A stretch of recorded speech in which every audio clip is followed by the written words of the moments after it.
Hey y'all, I'm Paula Deen, and today is a very special day for me because I'm going to be cooking up the recipes that my mama and my grandma raised me on. And you know, my mama would not cook a meal without a potato being there. So I want to share with you her mashed potato bake. And once you try it, I'm sure it'll show up on your table year after year. And then I'm going to go back to the early days when my grandmother fried chicken in a very special way. And I can't wait to share with y'all what her secret was. And then I'm going to be putting together a simple, tart and tasty cucumber and onion salad that was on our table with every meal.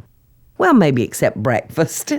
And then to top off this meal full of memories, I'm going to be sharing my Grandma Paul's red velvet cake with you. Recipes this good will bring tears to your eyes. Y'all grab your loved ones and let's take a trip down memory lane together. 'Cause today is definitely a family affair. Guess what today's show is all about? It's about something that's near and dear to my heart. Today we're visiting Grandma's kitchen. And I don't have to tell you how much my grandmother meant to me. She made a living with her food. She fed us, her family. She taught us how to cook. And she gave me choices by taking the time to pass her love of food on down to me. But do you know, Grandmama would not consider laying out a meal that didn't have a tater in it, now would she? I'm telling the truth there. So that's what we're going to do, but this one's kind of an updated dish that Grandmama may have done in her later years. And I've got some frozen hash browns in the freezer, and I've got a pot. Gertie's head is laying right where I'm going to have to stand. I hope I don't get her nose. All right. I've got my boiling water, and I'm going to just put these hash browns in the boiling water, and I'm going to let them cook for about 5 minutes. And then over here in this bowl, I have some herb-flavored instant potatoes. I've got butter. I've got softened cream cheese. Sound delicious already, don't they? I've got some jack cheese. And I've got some sour cream.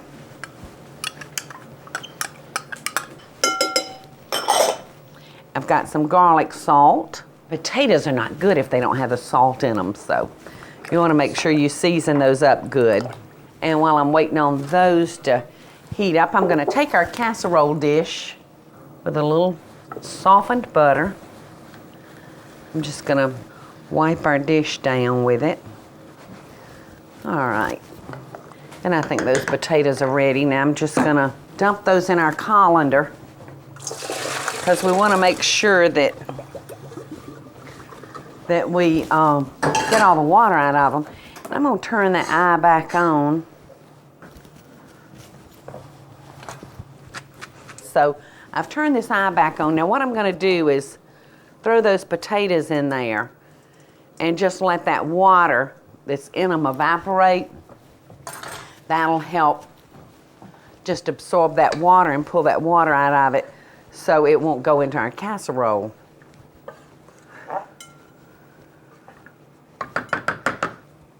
All right, I'm going to dump our potatoes in there.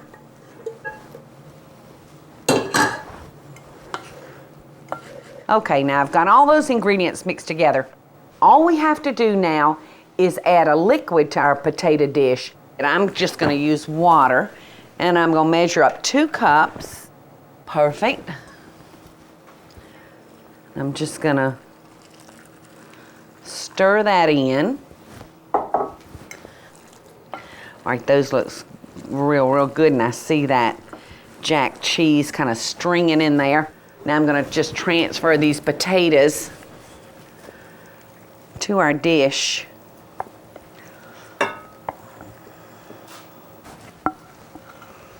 All right, now I'm going to put this into the oven and I'm going to bake this for about 45 minutes. 350 preheated oven. All right, we're going in with this.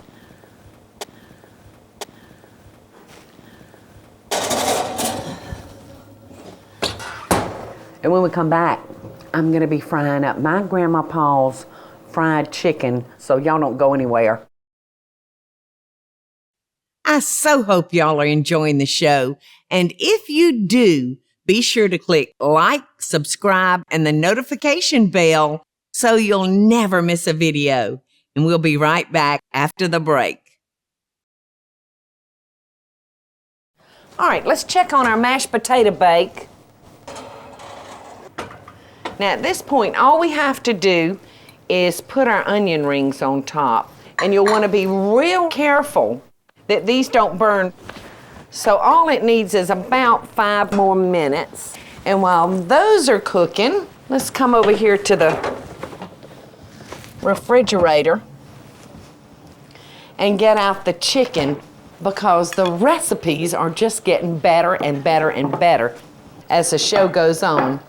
Now this time, I'm actually going to use my grandmother's recipe. Well, my grandmother didn't deep fry her chicken.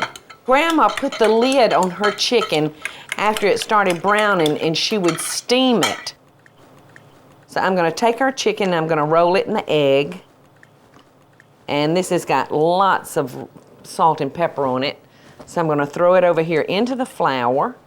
You'll want to make sure that your dark meat has a little bit longer to cook, because your white meat cooks very, very quickly, where your dark meat takes a little bit longer. All right, now I'm going to start adding the chicken, and you can see I'm starting with the dark meat, which is your legs and thighs.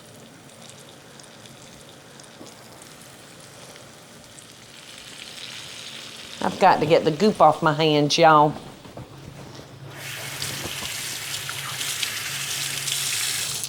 And you can see I've got my pan pretty full. If I was trying to fry 3 pieces of chicken, the heat wouldn't get distributed through it like it should. All right, so I'm going to let that brown, and I'm going to come over here and I'm going to whip together some cucumbers and onions real quickly. And there's just nothing to it. It's just a regular cucumber peeled, or you can leave the peeling on if you like. So I like to get it all off. And my mother would fix these every day for my daddy when he came home for lunch during the summer months. And then we're just going to add onions and parsley. And I'm just going to cover this with white vinegar. It's delicious with black-eyed peas and mashed potatoes and fried chicken. You just got that little bit of twang to go along with the sweetness of that fried chicken meat. So that's all we have to do. In fact, I'm not even going to bother refrigerating mine. I'm just going to sit it back there because I really like mine at room temperature. So let's check on our chicken. This is looking just like my grandma's pot. All right, now I'm going to turn that down.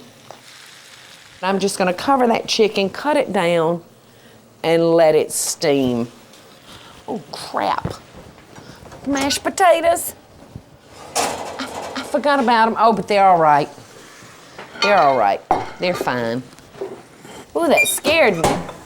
I just knew I had burned those onions after I told y'all not to do that.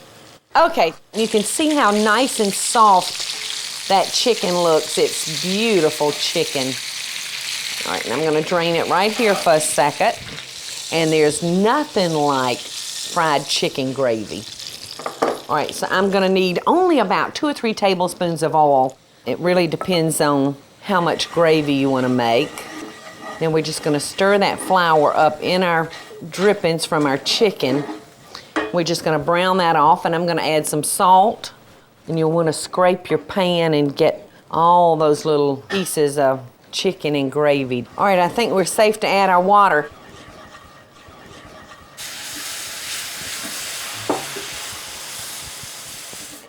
It's ready to plate, I think. Let's bring our chicken over here and put on this platter. Oh, that chicken's hot.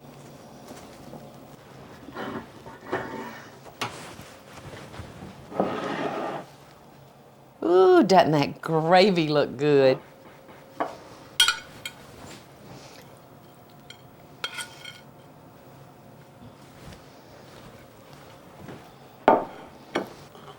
Y'all know I don't think I ever met a chicken that I didn't like because I love it all. And I think I'm gonna put a little gravy on my mashed potato bake.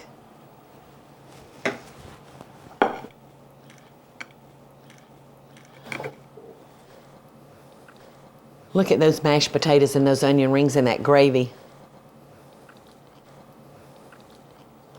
That could almost make me cry.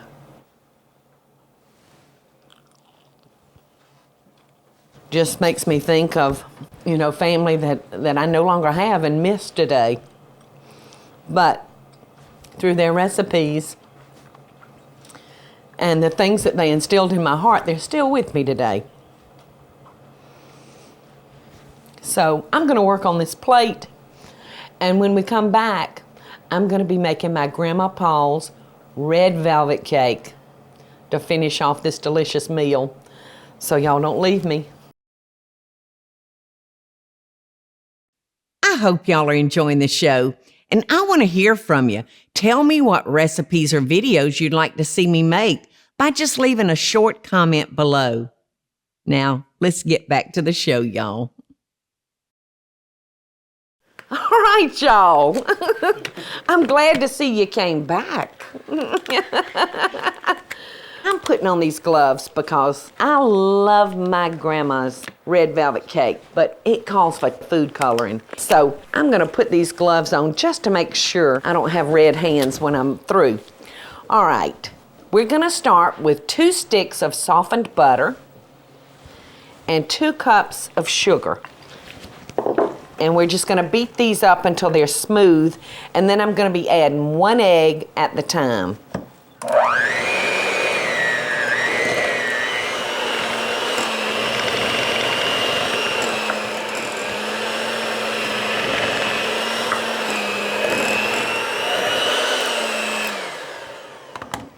All right, I'm gonna come over here now. I've got 2½ cups of cake flour. I'm gonna add 2 tablespoons of cocoa to our flour, and I'm just gonna kind of stir those together. And right here I have a ½ teaspoon of baking soda and a tablespoon of vinegar. And you can see how that foamed up the reaction of the 2 ingredients. All right, I'm gonna make sure that these are stirred up well together. And I'm gonna pour that in there. And now I'm gonna start adding the flour and the cocoa alternately with the buttermilk. So this works very, very well. So here we go.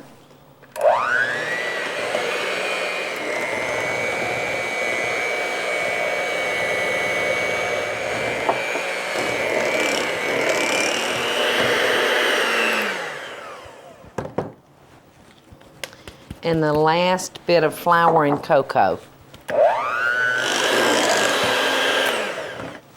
Now you can see that the color of our batter is a light chocolate. Just 2 tablespoons of cocoa changed the color of it that much. Well, speaking of color, we're really fixing to change that color now. I'm gonna do this very, very slowly.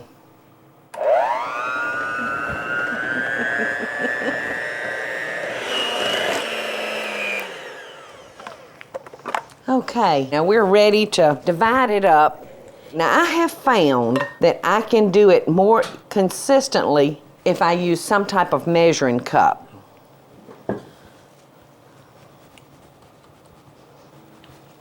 All right, now I'm gonna put these in a preheated oven at 350 degrees, and depending on the size of your cake pan will determine how long you're gonna bake them.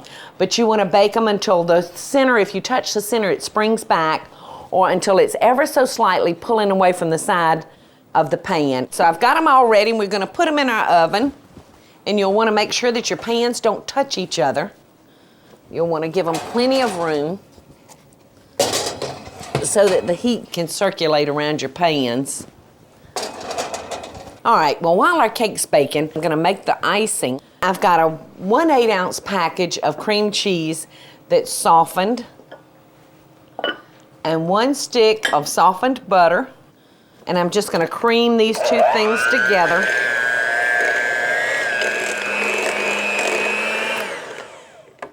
And I'm gonna add some marshmallows that I just heated and melted in the microwave.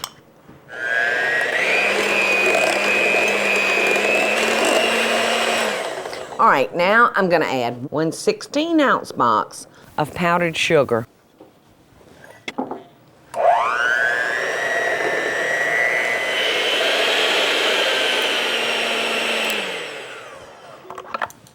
All right.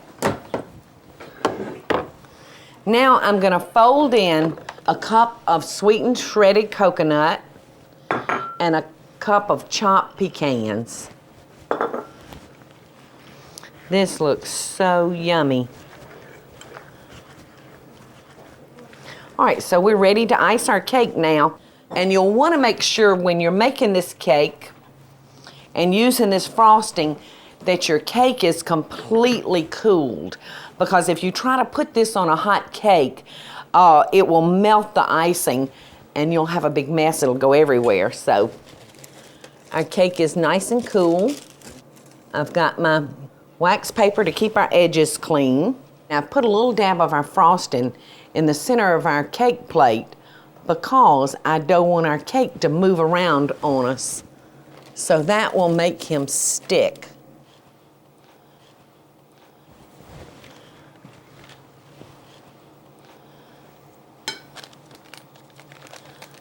So I'm just gonna try to divide our frosting evenly between these 3 layers. All right, and then we're gonna take our next layer. And if he gets to leaning, don't be afraid to get your fingers in there and straighten him back up.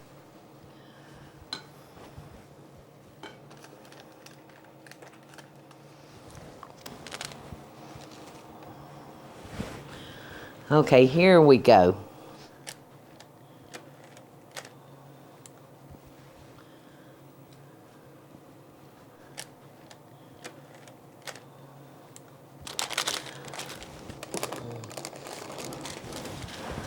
Okay, that looks so good. All right, to really give this cake a festive look at Christmas time, the touch of holly and berries make it so pretty and so festive.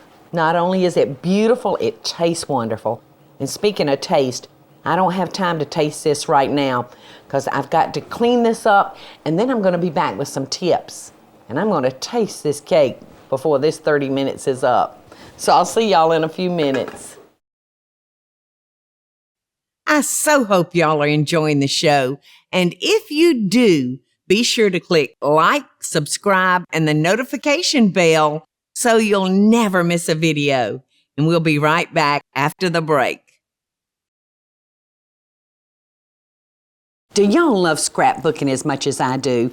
I don't know of anybody that doesn't have a special recipe that was in their grandmother's handwriting or their mother's handwriting that you don't want to let anything happen to. So why should we not place all of our recipes into a scrapbook? Now this particular recipe was given to me by Jamie and Bobby's Aunt Sarah. And I have a picture of her. And I'm gonna put it right here on the scrapbook page along with the recipe. But I love this one right here. This is Grandmother Paul's sour cream pound cake. And that looks so pretty. I had such a great time doing this. I hope that you'll try this and like it. I think you will, especially if you're a scrapbooker like me. Look at this table full of beautiful food. And these recipes were passed down to us. It just gave me a warm feeling inside to prepare all the food for this show today. It put me back in touch with people that I miss so badly. My grandmother's fried chicken, it was so heavenly and so delicious. When I bit into it, it was just like I was back at my grandmother's table. My Grandma Paul's red velvet cake. Look how pretty that looks.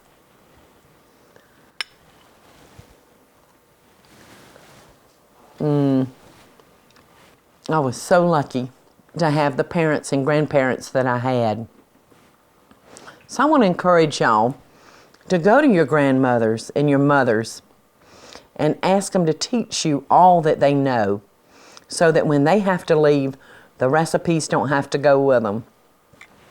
Until next time, America, I send you all my love and best dishes from my kitchen to yours.